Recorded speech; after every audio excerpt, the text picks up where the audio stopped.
Previously on the High Risk Wrestling Podcast. Breakout star of the year has to be Jamie Hayter. It's just got to be Jamie Hayter. She ended the year as AEW World Champion. She is the current AEW Women's World Champion.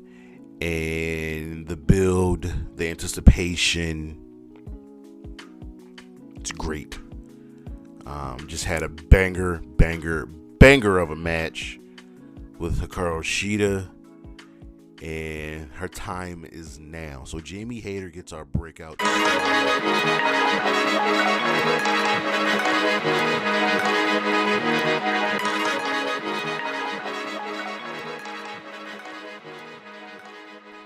Good afternoon, good morning, good evening, everybody. It is Saturday, January 7th, and you know what that means. It is time for the High Risk Wrestling Podcast. Happy New Year. I am your host, still your tribal chief, Jeremy Pierce. As always, check out the socials, Charismatic Creations on Facebook, Tumblr, and YouTube, Charismatic_Creations52 on Instagram, and the 215 on Twitter. Do not forget to check out the coffee page for donations. I'm probably going to start a Patreon at this point. Today, we are going to be looking at and examining my 2023 AEW and WWE predictions for, well, like I said, 2023. Part 2 will be in a video going up this Sunday evening. So check that out on the YouTube page. But for now, you know what's next. So just go on and hit my music.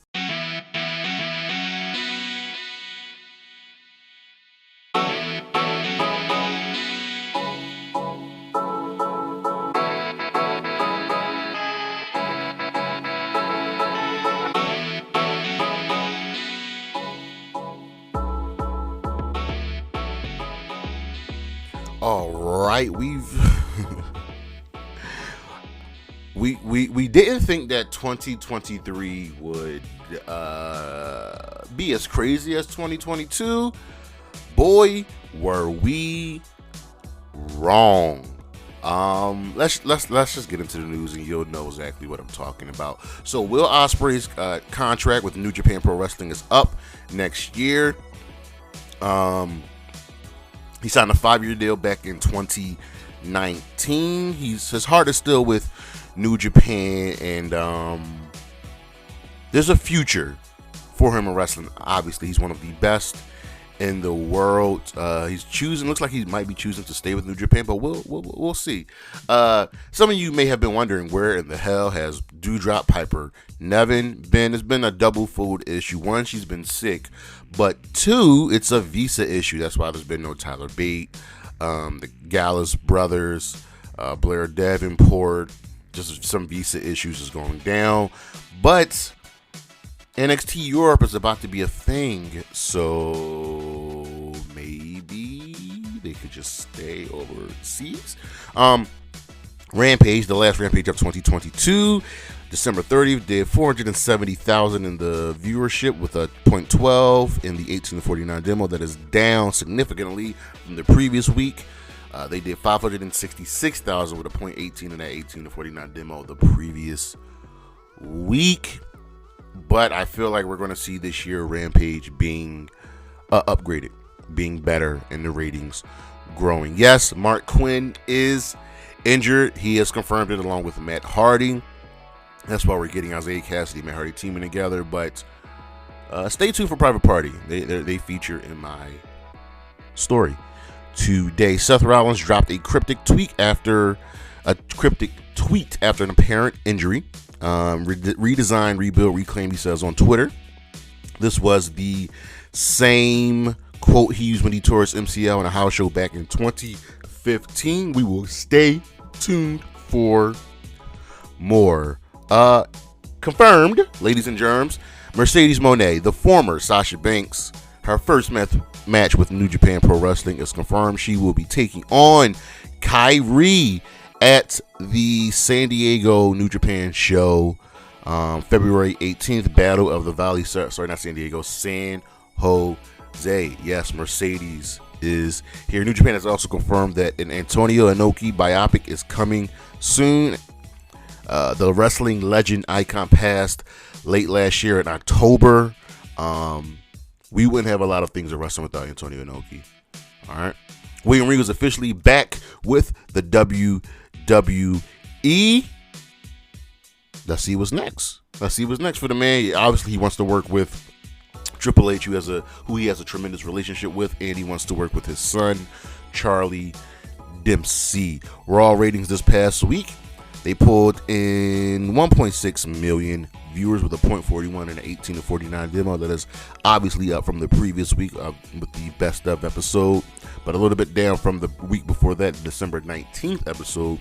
That episode did 1.7 million viewers, but I expect the viewership to start increasing as we are now in WrestleMania season and we are on our road to WrestleMania. It's been confirmed that one of the big 5 premium live events will be in London, as Money in the Bank will be at the O2 Arena in the United Kingdom, July 1st. Is that a, let me see, that's a Saturday. So we're gonna make it happen. That's great. I would love for like Simon Miller to be a special entrant in the Money in the Bank.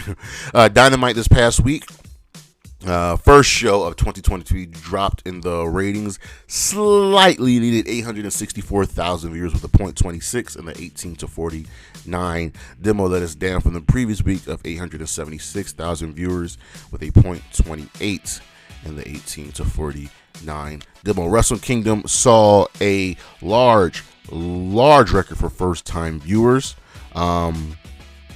Had a 30% increase from before, which is great. I mean, they gained a little over 92,000 viewers.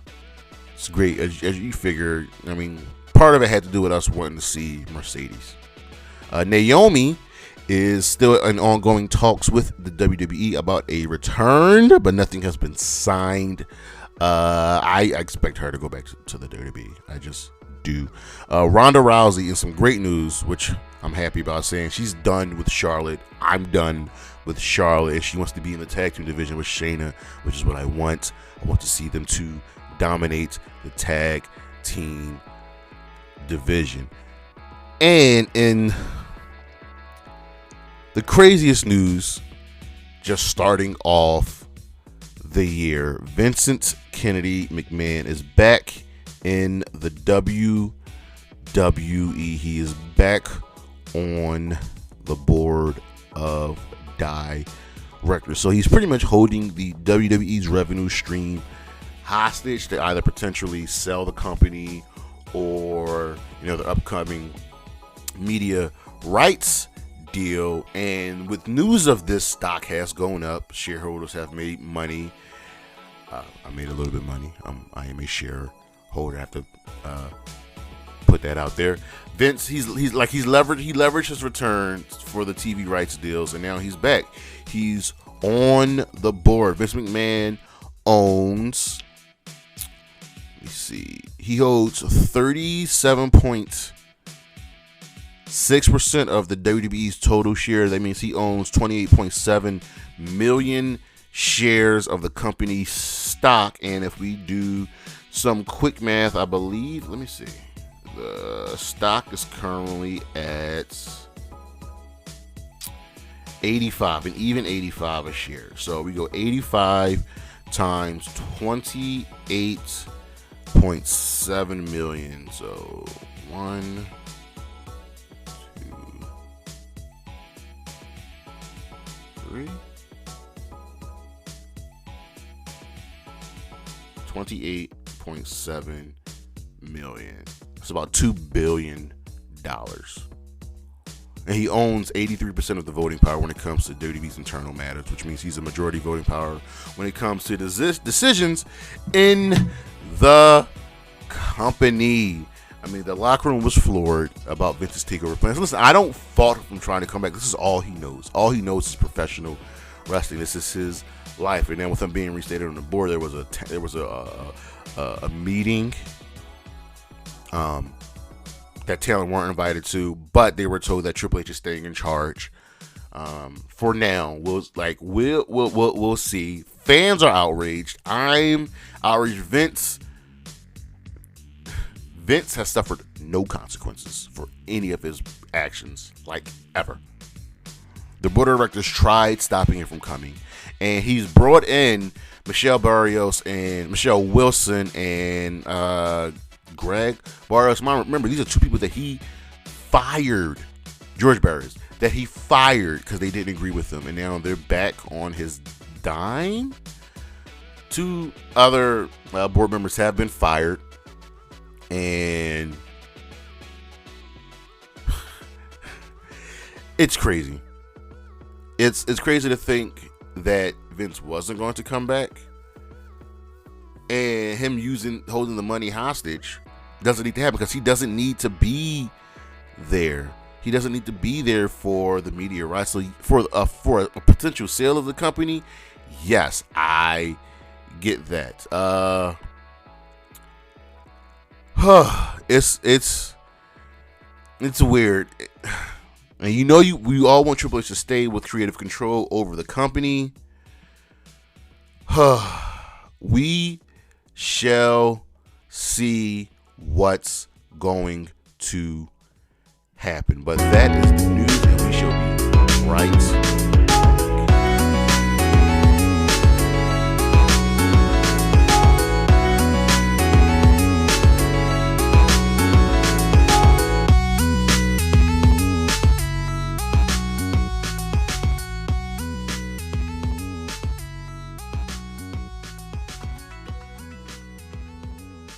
Let's get the year started off right. Monday Night Raw. We open up with the Bloodline causing chaos. And Adam Pearce is like, nah, we ain't doing this anymore. We're done. We're stopping. We're killing all of this noise. And he puts them all in matches for later in the evening.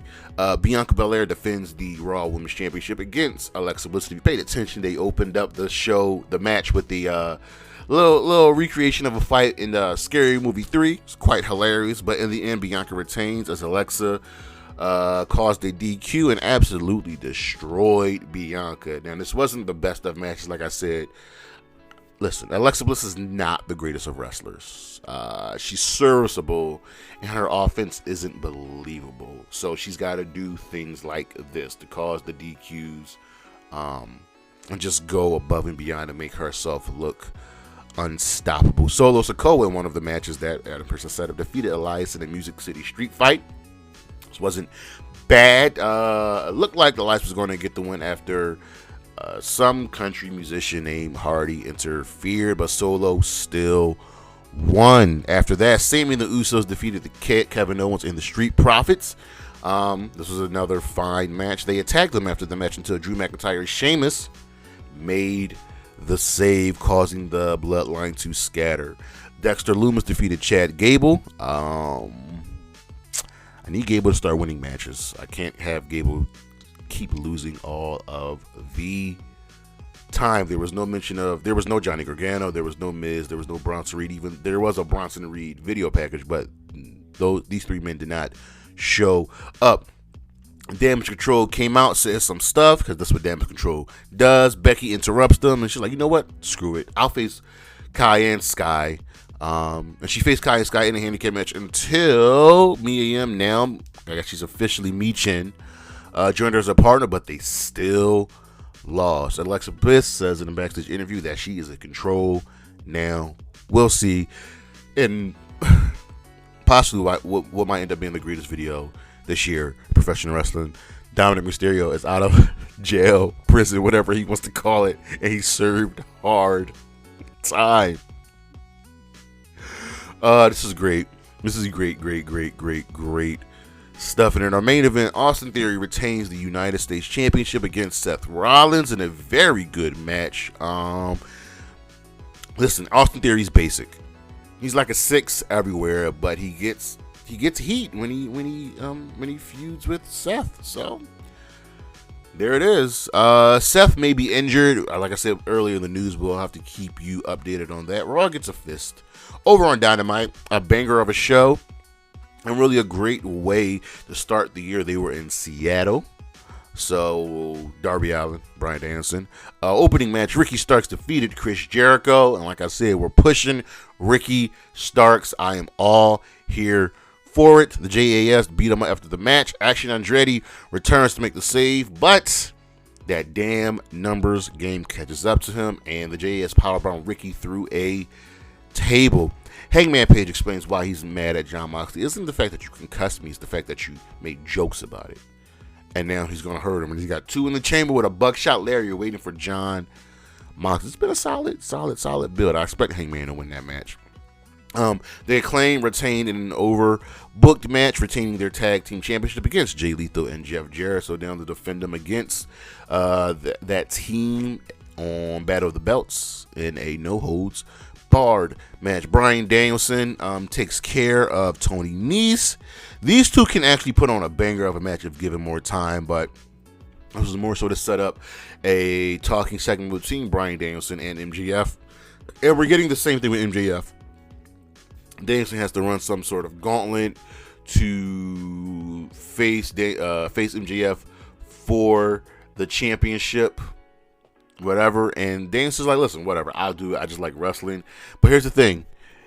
If they face for the title, it's got to be in an Iron Man match, a 1-hour Iron Man match. And Danielson wants to prove that, well, he just ain't good. That MJF just isn't good. For some reason, MJF agreed to this. And a callback to their Lucha Underground days. Swerve Strickland defeated AR Fox. This was a fun little match. And again, pushing Swerve.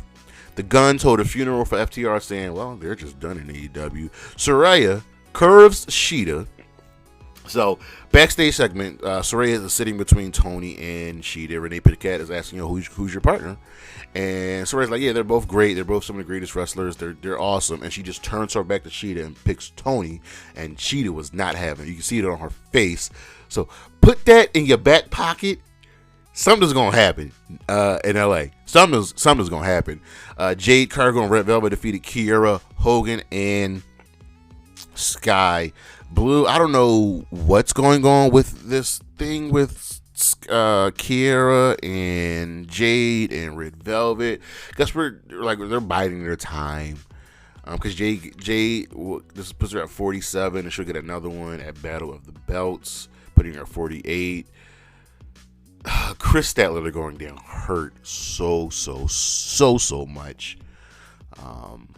It was clearly obvious that Chris Statler was going to be the one to dethrone Jade. And in our main event, Darby Allin in his hometown defeats Samoa Joe for the TNT Championship. This was a fun match. Joe comes at Nick Wayne, who's friends of Darby, as Nick Wayne's dad trained Darby Allin, and we'll see what happens with this go round with Darby Allin with the TNT Championship. Over on Impact, let me just run through this drawing real quick. Taylor Wilde upsets Masha Slamovich. Black Taurus defeated Anthony Green. Jonathan Gresham gets a win as we're establishing him back into the Impact Wrestling fold. Moose and Joe Hendry, their feud starts to ratchet up. Mickey James featurette in her title for versus career match. Chris Sabin defeats Matt Cardona, and Bully Ray and his crew take out Scott D'Amore, because this coming Friday is Hard to Kill. Let's go over that match card, do some really quick predictions. Joe Hendry will be defending the Impact Digital Media Championship versus Moose. I expect Moose to win this. Deonna Purrazzo, Masha Slamovich, Taylor Wilde, and Killer Kelly will face each other in a Knockouts #1 contendership match. I'm going to go with Killer Kelly here, only because of my outcome pick for the Knockouts Championship match. Jonathan Gresham versus Eddie Edwards. Take Jonathan Gresham in this one. Trey Miguel defends the Impact X Division Championship against Black Taurus. I like Trey Miguel to retain. Motor City Machine Guns will be defending the Impact World Tag Team Championship against the teams of Heath and Rhino, the major players, and the Bullet Club. I like Motor City Machine Guns to win this. They just got the belts. Jordan Grace will be defending the Impact Knockouts Championship against Mickie James in a championship versus career match. And listen, I don't think Mickie James is retiring. She will, but not anytime soon. So I like Mickie James to win, become the new Knockouts champion. And I like Mickie to win by cheating. I do. And in the main event, Josh Alexander defends the Impact World Championship against Bully Ray in a Full Metal Mayhem match. Much as I hate to say it, take Bully Ray to win this and become the Impact World Champion. Sorry, guys. Over on SmackDown, the Bloodline, they're angry. They open up the show, start causing chaos. Roman Reigns comes out. He snaps on Sammy. Snaps on him, blaming him for the loss. Then he calms himself. He calms himself. KO comes out, eggs Roman on, and KO gets a title shot at the Royal Rumble. Santos Escobar defeated Kofi Kingston. They were trying to out Royal Rumble each other. I think there was a stipulation you got to toss your opponent over the top rope first, something like that, before you get the win. I dug it. Sami Zayn is frozen out of the Bloodline locker room, so we're seeing the downfall. We're seeing it begin. Karrion Kross and Scarlett defeated Riddick Moss and Madcap Moss and Emma. Nobody cares about this feud. Emma deserves so much better than being. She deserves better. Charlotte retained the SmackDown Women's Championship. She was goaded into a match by Sonya Deville. Charlotte won. Ricochet defeated Top Dollar in a Rumble qualifier match, and then Hit Row turned heel. They beat up Ricochet after the match, including B-Fab. Braun chases them off, and now SmackDown has too many heel tag teams. Off the top of my head, you have Hit Row, Legato, the Bloodline, Viking Raiders. It's got to be somebody. The only face teams right now are the Brawling Brutes and the New Day. It's weird. Roman invites Sami Zayn into the locker room, and he starts immediately gaslighting him, telling, listen, I don't accept your apology because I should apologize. I was wrong. You shouldn't have been yelled at like that. You're not the problem. Kevin Owens is the problem. I'm taking it out on you. So we're going to fix that. And he stays for the tag team title match with the Usos defending the championships against Sheamus and Drew. And the Usos retain with a little bit of help from Solo Sikoa. This was a fine match. SmackDown gets a fist. I wish the middle was better. One match can't save a show, but it wasn't. It wasn't bad. Over on Rampage, Jon Moxley and Bryan Danielson defeated Top Flight. No one looked bad here. Top Flight has lost all their matches against, either Danielson, Mox, Claudio, Wheeler Yuta in some form or fashion, but they've always looked good. And again, we're pushing younger talent, pushing some stars. I dig it. Hangman is cleared, and he'll fight Mox in LA. Britt Baker and Jamie Hayter defeated the Renegade Sisters. Pero Pelagroso, formerly known as Preston Vance, won a squash match. And in the main event, Darby Allin defended the TNT Championship against Mike Bennett of the Kingdom. Remember them? They just disappeared. On Battle of the Belts, which followed right after, the Acclaim once again defeated Jeff Jarrett and Jay Lethal in a no-holds-barred match, retaining their AEW World Tag Team Championships. Jade retained the TBS Championship against Sky Blue, pulling her record to 48-0, I believe. And now, this was actually one of the better matches that Jade has had. Sky Blue's also one on my list. We'll get to that. And in the main event, Orange Cassidy retained the All-Atlantic Championship against Kip Sabian. I actually kind of wanted Kip to win this match, but it was a good storyline that was built up over a couple of weeks. Wasn't bad. Our matches of the week. We started off with some heat on Raw. The United States Championship match. Austin Theory versus Seth Rollins. From Dynamite, Swerve Strickland versus A.R.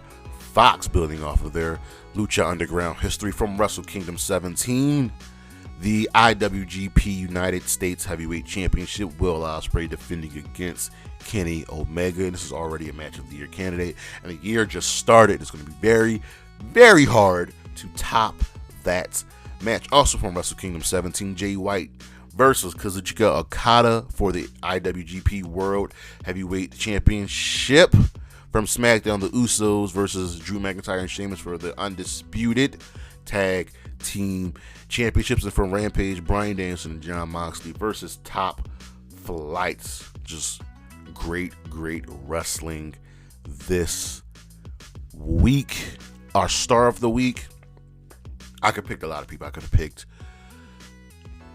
Will Ospreay. I could have picked Kenny Omega. I could have picked the Acclaimed, but I have to go with Mercedes Moné because she is back. Y'all, I'm excited. You should be excited. That's our weekend review, and we shall be right back.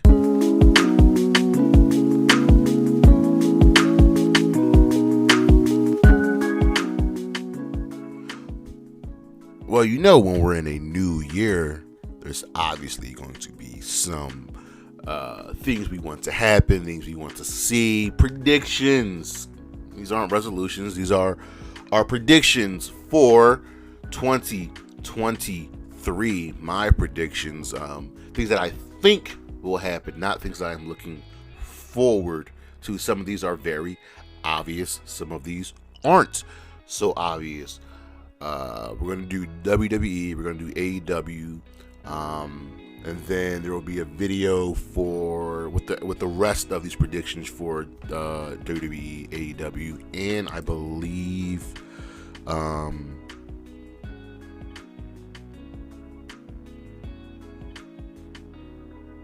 Impact Wrestling.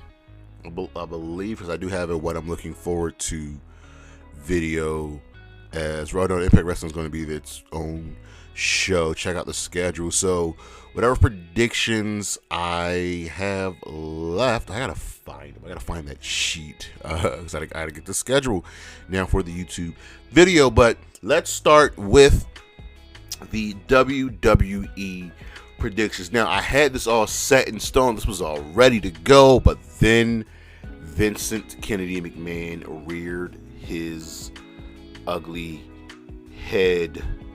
So I'm sticking with it. I gotta stick with what I believe. Yeah. So one, in the realm of WWE, the brand split will be better utilized. And what I mean by that is, I think Roman's going to drop at least one of the world championships that he's carrying. But I also believe that the Usos will remain tag team champions, and I think the titles should stay unified right now. Because if we go to, let me go to my love going to the SmackDown hotel. Let's go to the current WWE roster. Let's look at the current tag team. So we have, now this may, after I get through it, this may change depending on how many teams we have. So on Raw, we have the OC, the Street Profits. I believe the Hurt Business will be coming back. So the Hurt Business makes 3. I believe Bronson and Reed will end up teaming with The Miz, but won't really be much of a team. So let's just not go fully there. The Judgment Day makes 4. Gargano and Loomis will be a tag team. I even think Gargano and Ciampa will be re-teaming up together. So that's 5. So that's 5 teams on Raw. SmackDown, we have Angel Garza and Humberto. That's 1. We have Hit Row 2. The New Day 3. Brawling Brutes 4. Legado del Fantasma 5. Imperium 6. Usos 7. Maximum Male Models 8. And I think that's it. Viking Raiders. No. SmackDown has 9 tag teams? Hold up. Let's run through this again one more time. Andrew Garza and Humberto Carrillo 1. Hit Row 2. New Day 3. Brawling Brutes 4. Legado 5. Viking Raiders 6. Imperium 7. Usos 8. Maximum Male Models 9. SmackDown has 9 tag teams. Huh. Plus the what? The 4 or 5 I said with Raw. So yes, that's what, 13, 14 tag teams. Yeah, keep the tag team titles together. One title, like keep that there. That actually works. I had no idea SmackDown had that many tag teams. That's wow. The more you know. So yes, I think the brand split will be better utilized, especially when it comes to the tag team division. The world championships will be separate. Same thing with the mid-card titles. I just don't want them, when they get switched. I don't want them. It's so crazy. The SmackDown and Raw Women's Championships have to stay on their brand. So if the champions ever get traded, they just got to trade belts. But the United States Championship and the Intercontinental Championship can go back and forth. Next up, I believe Sami Zayn will get a mega push, and we started to see the cracks happen this past week on SmackDown. Everything's leading up with this. Everything's leading up to Sami Zayn becoming like a super huge megastar. He should. He should. In 3 years worth of story. Remember, this started with Roman and Jey Uso.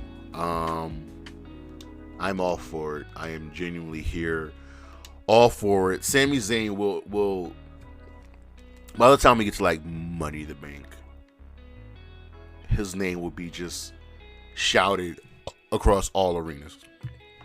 The women's tag team titles, those will be elevated.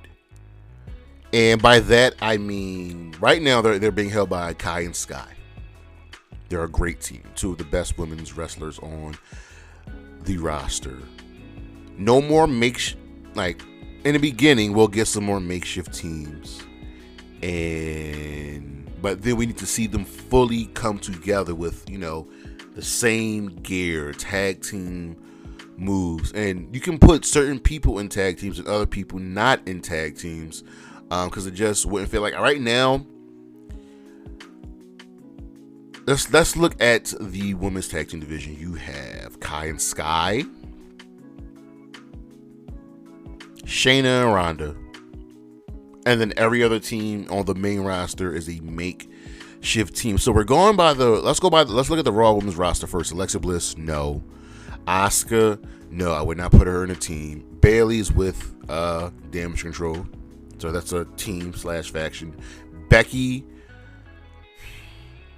no. Bianca, no. Bianca may never hold tag team gold.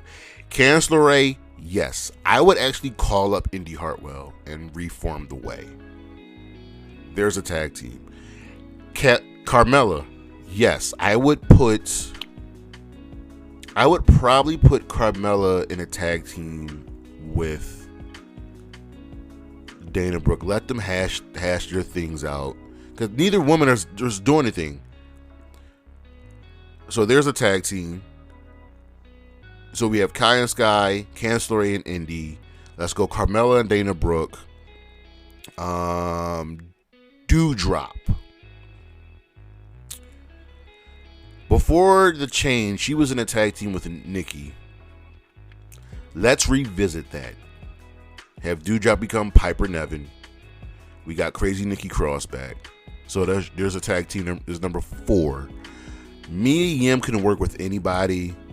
I don't know. She might be the one lone standout. Like, I don't know who you would really team. Oh, I'm sorry. And I forgot. Back to the Raw tag team. I forgot about Alpha Academy. Gable and Otis.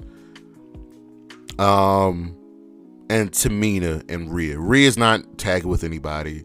So Tamina, you'll probably throw her with somebody. So let's say Rhea, Mia, Asuka, Becky, and Alexis and Bianca are not part of the tag team division. Then we go over to SmackDown.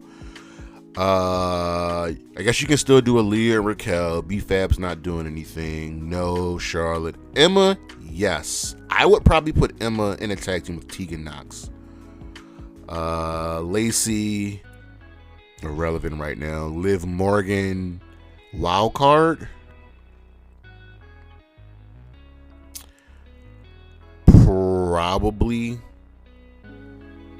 With whom, I don't know. If Naomi comes back, that's the wild card. I can see Liv and Naomi being a tag team.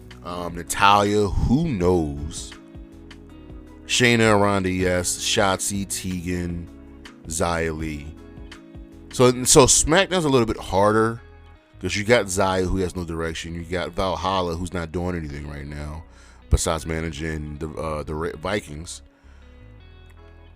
You might have to call up some women from NXT. You call up Indy. Definitely probably going to call up Gigi and JC.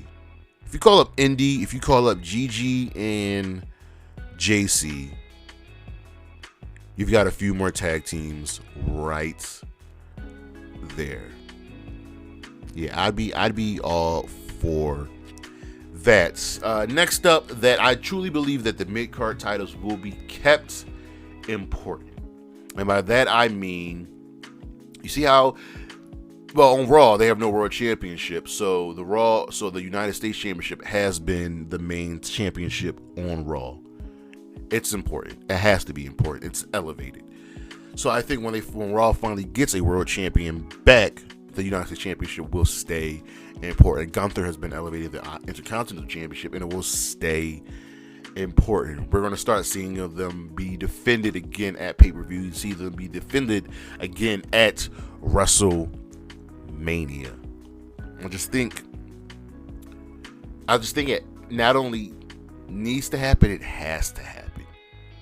We're getting these awesome matches. We're getting guys that usually don't have any story actually doing something. Next up, I think this is a very obvious and easy prediction, but Cody Rhodes will become world champion. That's the story we're telling. That's the story that we need to get to. Cody Rhodes will come back and he will defeat Roman Reigns for the WWE Championship, bringing it back to Monday Night Raw. How healthy he is, we'll see. But like, out of all of the predictions that I can make for today, this is the easiest one to make. It's the most obvious one, and the not so obvious one. Don't shoot the messenger. I'm predicting CM Punk will return to the WWE. Yes, he and Triple H don't get along, but here's the thing. Money changes everything. Money changes everything. And you can bring Punk back as a special attraction, similar to Brock Lesnar. He doesn't have to be in any, overshadow anybody. He doesn't have to even win a world championship. He could just be in some major feuds. Will he elevate young talent? Will he ever agree to that? Who knows? But I think CM Punk will be back in the WWE this year. Not in the Royal Rumble. I don't think that's going to happen, but maybe as a surprise entrant, wild card in Money in the Bank, possibly. But it's going to happen. How confident I am? 26%. 26%.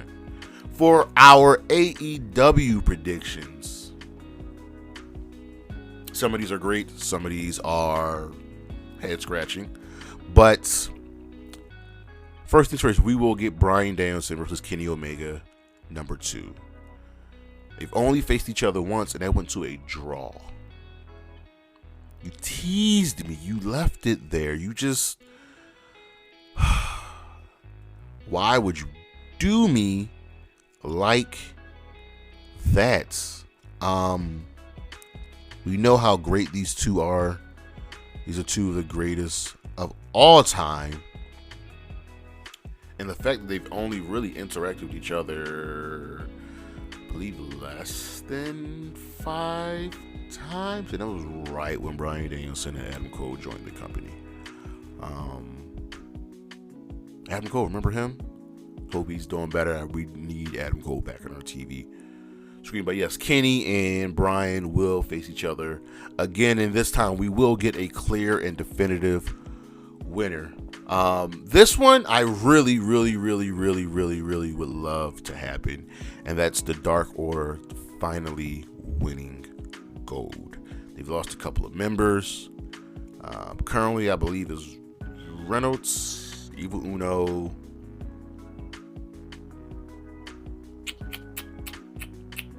John Silver, -1. I don't think. So I don't think Stu Grayson is. Stu still there? Stu's there. Okay, so we got Stu, Alex Reynolds, John Silver, Evil Uno, -1. No more Preston Vance. No more Alan Angels, who's over at Impact now. No Anna Jay. But what I would love to see is that not only do they win gold, it's a matter of them coming back together. Them fighting for the souls of Preston Vance and for Anna Jay, bringing them back into the fold and making them one big happy family. It's kind of crazy to think that they haven't won. They've been in major feuds. They've teamed with Hangman. They've taken on the Elites. They're consistently and constantly over. You have the Angel of Brody Lee just looking over. Like they've got to win They've got to win tag team championships, whether it's in AEW or whether it's in Ring of Honor. I want to see the Dark Order win gold. Another prediction: Layla Hirsch will return. She was being pushed. She was slowly building up wins, showing how great of a competitor she is, and then she got injured and it's been just quiet. Layla Hirsch is very, very skilled in the ring. And y'all know how I feel about skilled wrestlers. They're who I gravitate to, and I gravitated to Layla Hirsch. She's like a tiny powerhouse, and she will murder you in the ring. I think not only will she return, she will be a big, big addition to Ring of Honor. That women's roster is going to be such an eclectic and fun mix that you won't be able to say, I can't watch. No. It's going to be great. We've been getting some back and forth on this one. Keeping your ear low to the ground. Mercedes Moné. She will appear in AEW as a full-time member of the roster.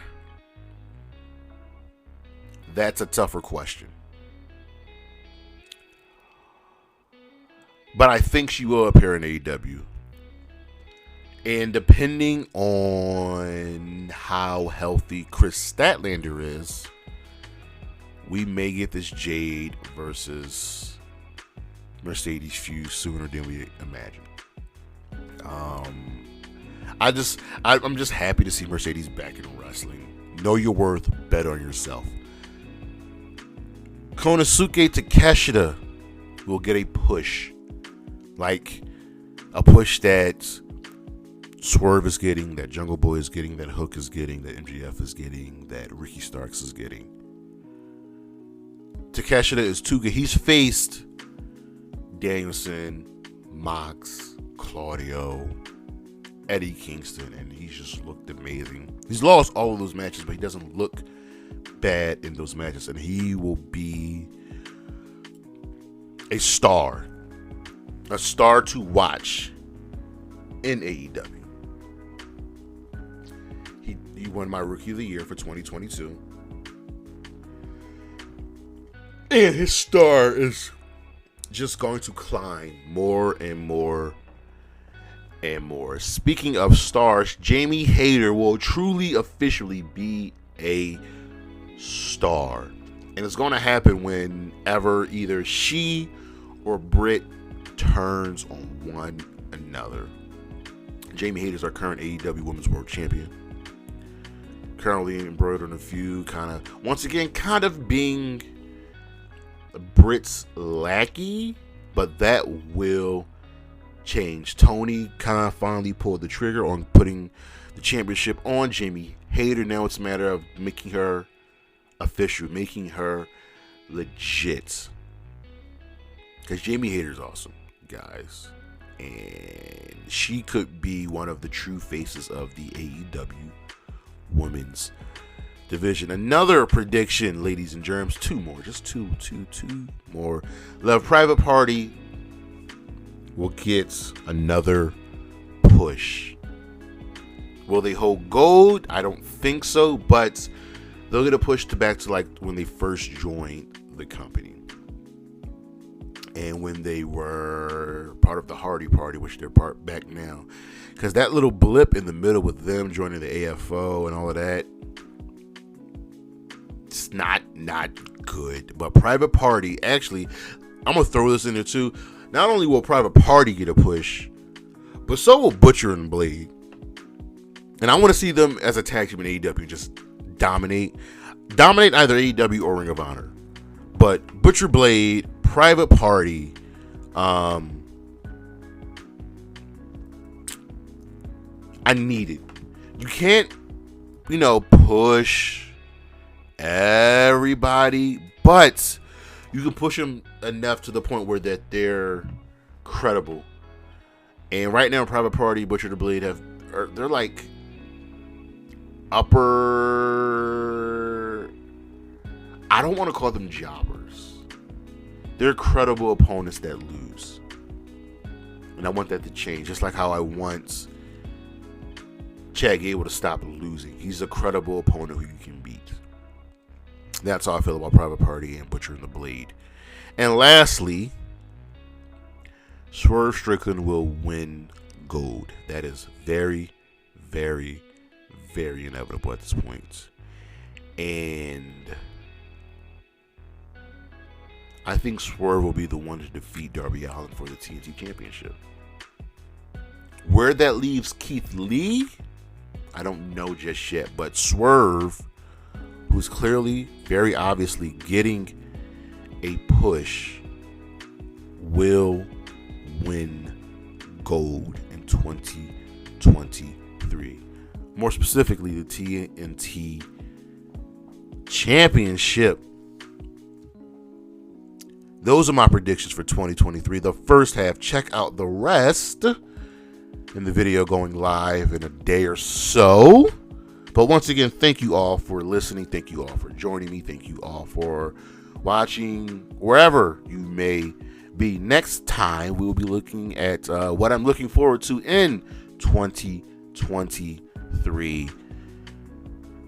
This was originally going to be a YouTube video, but it's now going to be a show. I don't want to, do a Royal Rumble thing every single January. But that's what we're looking for. We're going to do what we're looking forward to in 2023. As always, check out the socials. Charismatic Creations on Facebook, Tumblr, YouTube. Charismatic_Creations52 on Instagram, the 215, and Twitter. Please check out the coffee page. Be on the lookout for a Patreon.